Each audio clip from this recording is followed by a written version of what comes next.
Welcome back, and now we're going to be looking at sections 2 and 3 of chapter 27. We are continuing to look at East Asia in the early modern period from 1450 to 1750. And in this section, we're going to be focused on the economic, the cultural, and the social developments. So that's the part of the spice chart you're going to be focused on for China. Now, I want to make a point that, and throughout the lecture, I will be putting up topics that don't necessarily align with where they appeared in the chapter, but they are overall developments that relate to the other chapters we've studied. So everywhere that we've been looking at during this period of 1450 to 1750, so everything we've studied from chapters 24 on, right, have some common threads. And one of those is because of the trade with the Americas and the products coming in, the agricultural products, we begin to see new forms of social organization and new modes of production.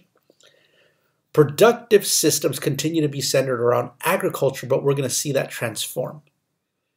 We see new systems in the location of manufacturing, new gender and social structures, and you're going to see changes in those because of the economic developments globally.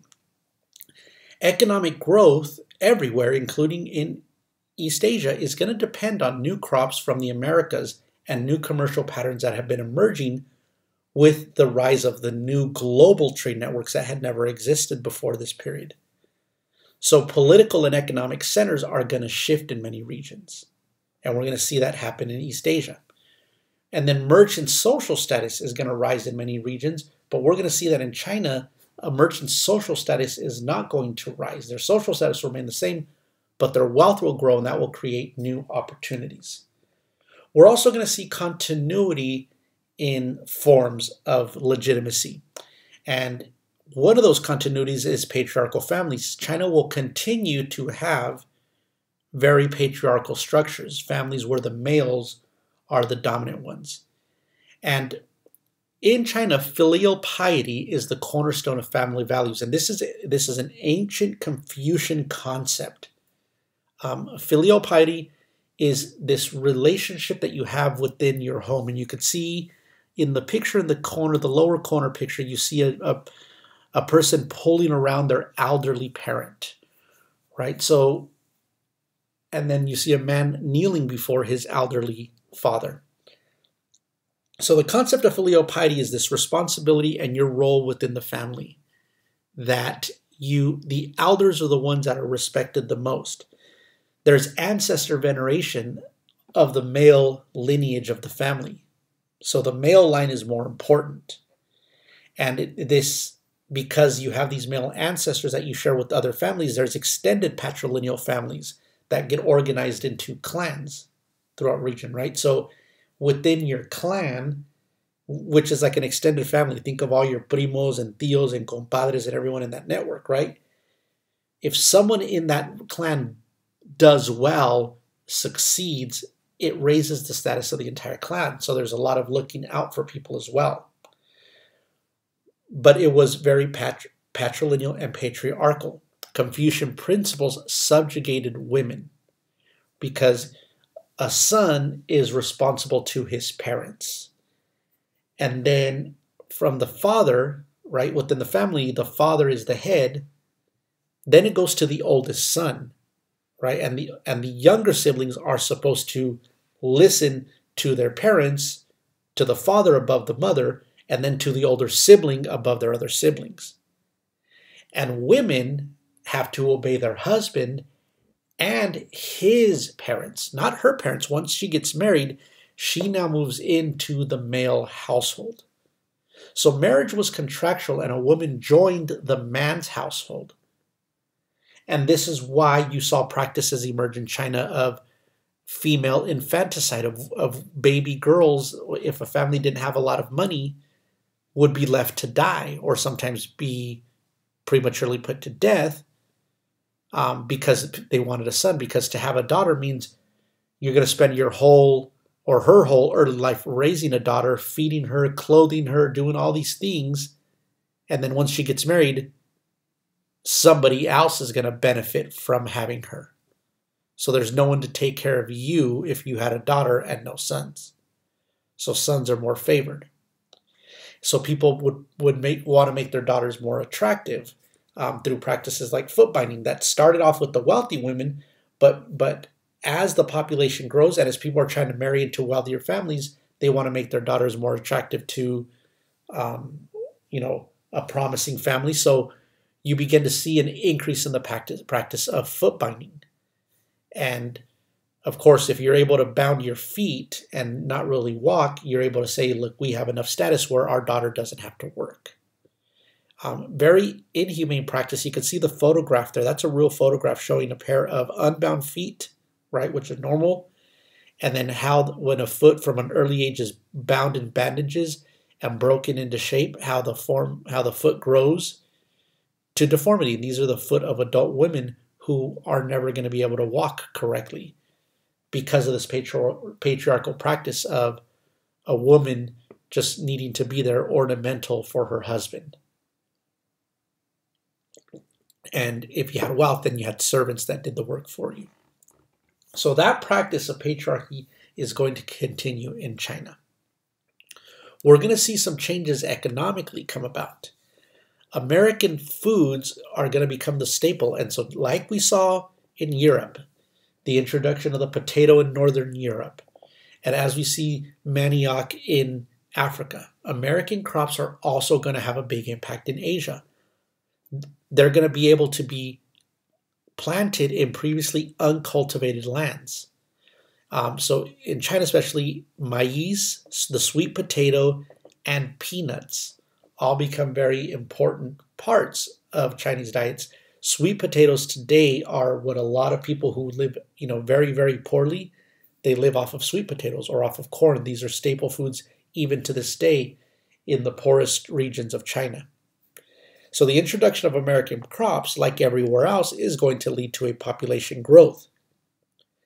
So China is going to experience a population boom because of the introduction of American crops, in addition to the improvements in agricultural practices, the government investment in irrigation projects. All of that is going to have a positive impact on China's economy.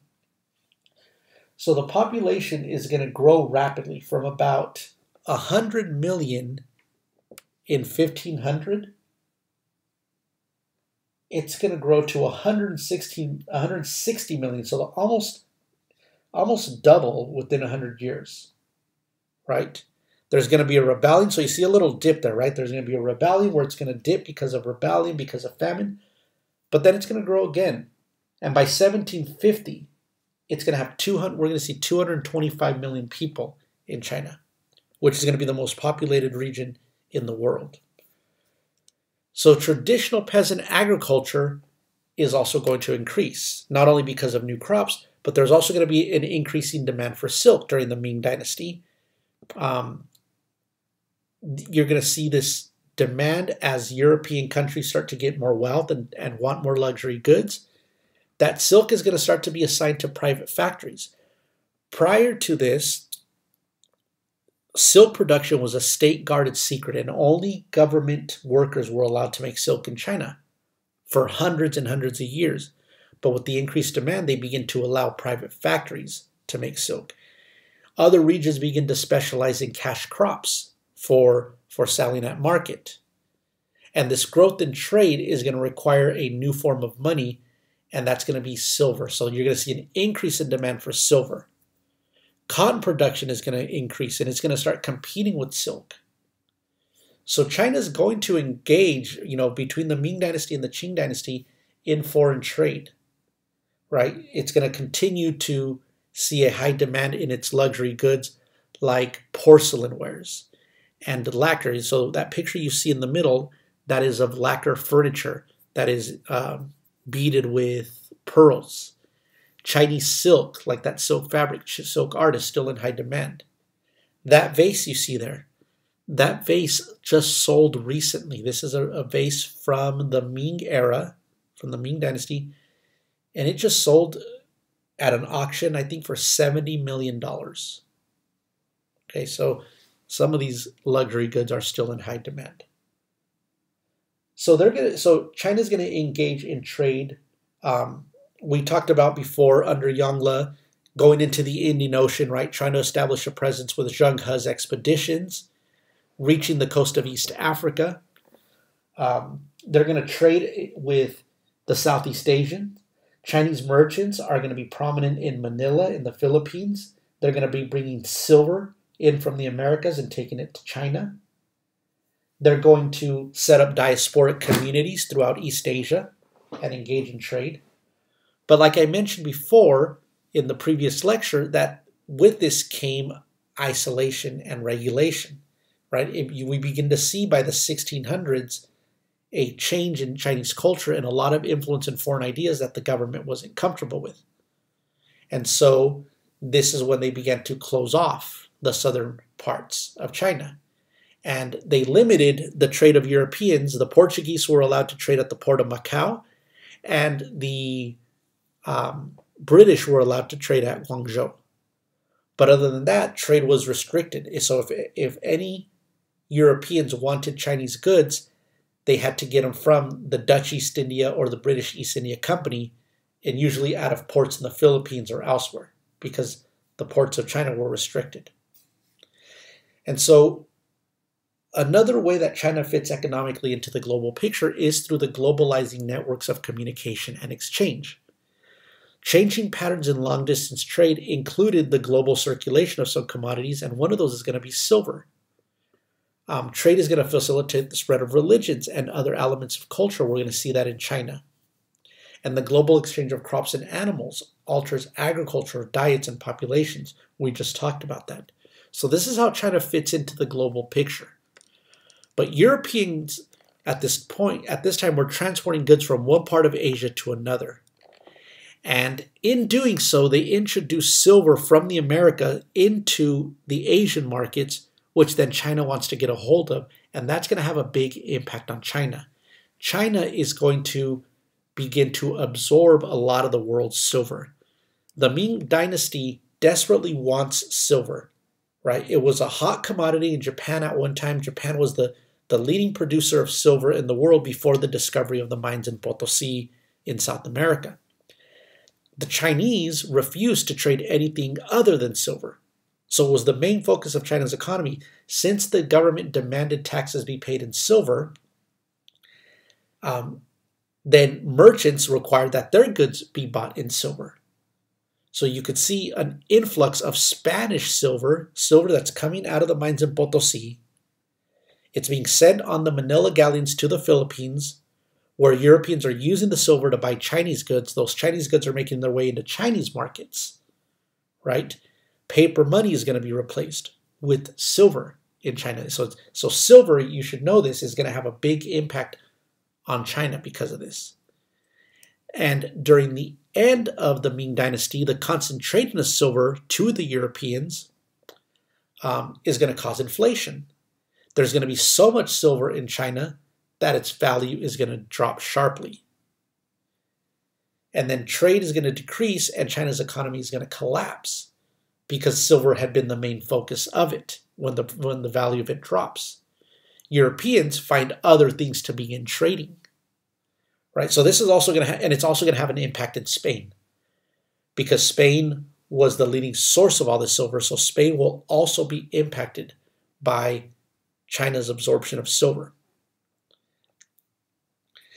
I'm going to share a primary source because one of the things you've got to be able to do is be able to read sources. And so here's a source where we use to understand then how this is impacting China. So it says, it is important to also keep in mind that China's importation of hundreds of millions, indeed billions of pesos in silver during the past 5 centuries implied Chinese exports of equivalent value of silk, ceramics, tea, and other products. Such massive exports forced additional restructuring of the Chinese economy. Marx has recently documented how long-distance trade, both domestic and international, caused specialization and production by region throughout China. That is to say, the full story is much more complex than simply exporting silk and other products in exchange for Japanese, Spanish, American silver imports. These global circuits of exchange interacted with circuits normally considered local and regional in scope. Augmented silk exports from Jiangnan, for instance, implied the devotion of more land there to mulberries, which means increased rice coming down the river from Hunan to feed mulberry growers. The point is, global trade transforms local ecologies, a central message in the work of Marx and others. China was transformed as a result of interaction with the global network. So what this document is saying is that, to understand what's happening with the silver outside of China also means that you got to understand that China is being transformed within because of this. How markets are shifting, how some farmers are growing cash crops instead of crops to eat, right? So that's the big impact that silver is going to have. And it is one of the concepts for the AP exam that I have seen frequently tested, right? So you should understand silver. So from this era, when we talk about trade, in this era, there are 3 S's. Silver, slaves, and sugar are going to be those 3. And we've already seen slaves and sugar in the previous chapter.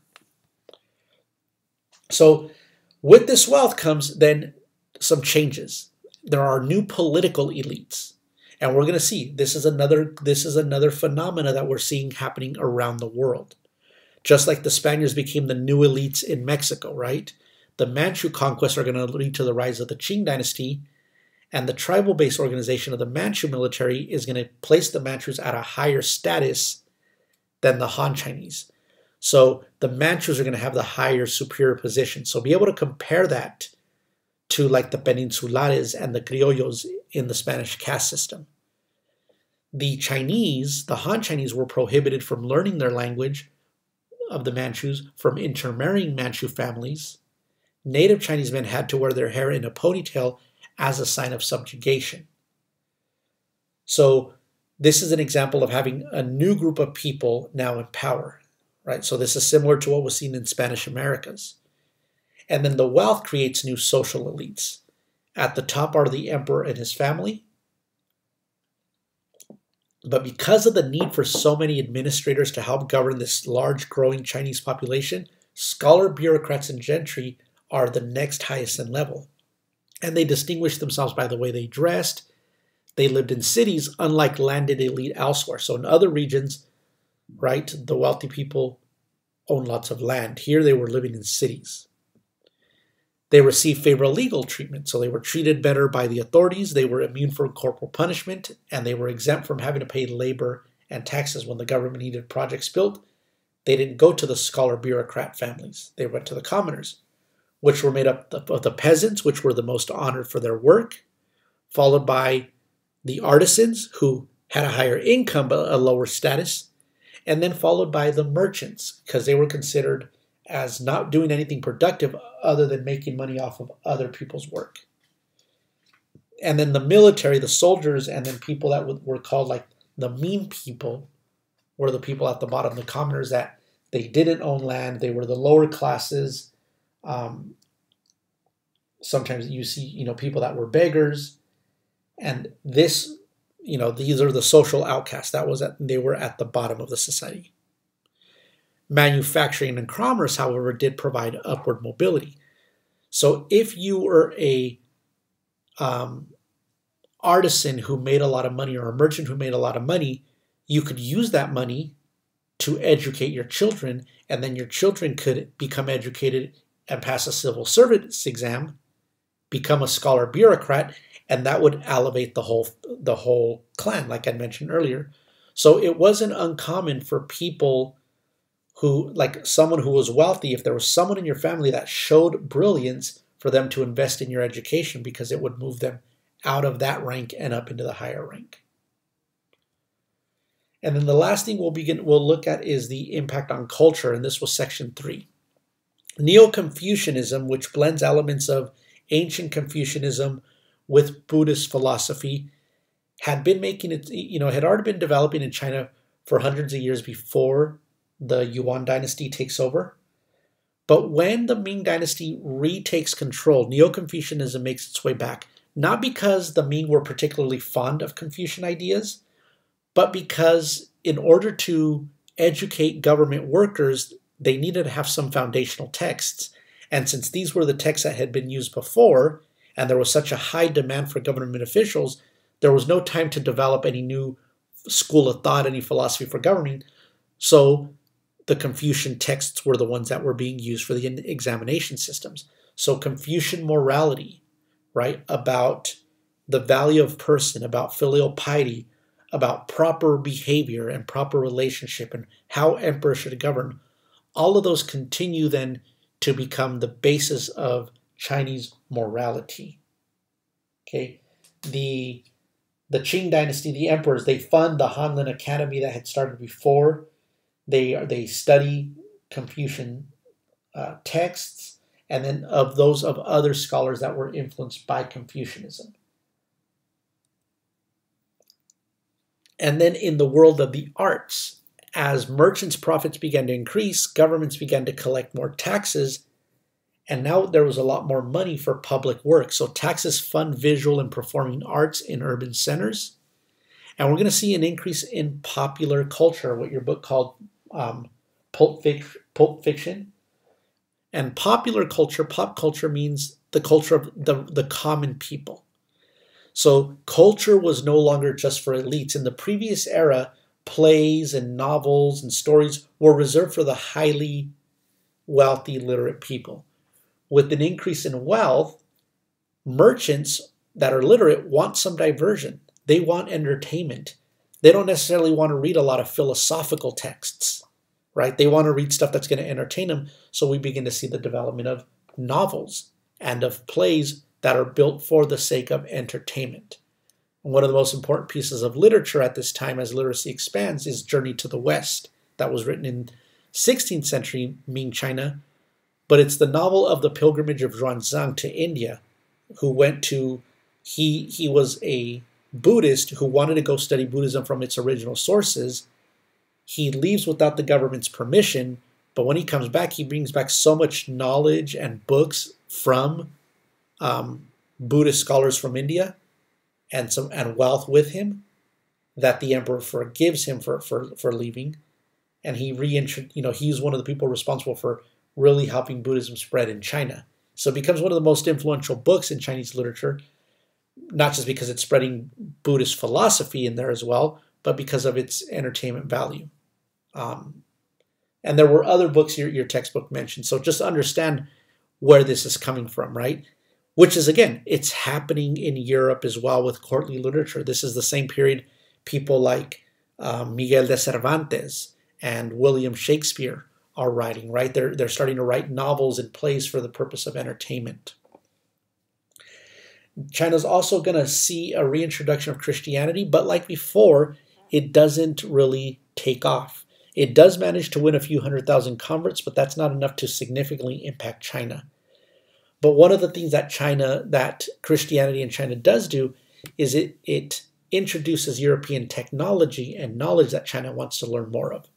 When Matteo Ricci goes to convert the Chinese people and other priests from Europe go, they bring with them clocks that fascinate the Chinese at the mechanical workings, and they want to learn more of the mechanical and the scientific innovations of the Europeans. Matteo Ricci becomes successful at converting a lot of people, but doesn't make a big dent overall in Christianity in China. He is able to win converts because he's able to learn Chinese. He lives there for decades. He learns to read and write in Mandarin. He learns to be able to compare Christianity and the morals of Christianity to the morals of Confucianism. And so that won him a lot of respect from the people in China. But nevertheless, it does not make a very big impact. Okay? So that's it for this section of what were the more important points. And then in the last lecture we'll take a look at Japan. So I will see you then.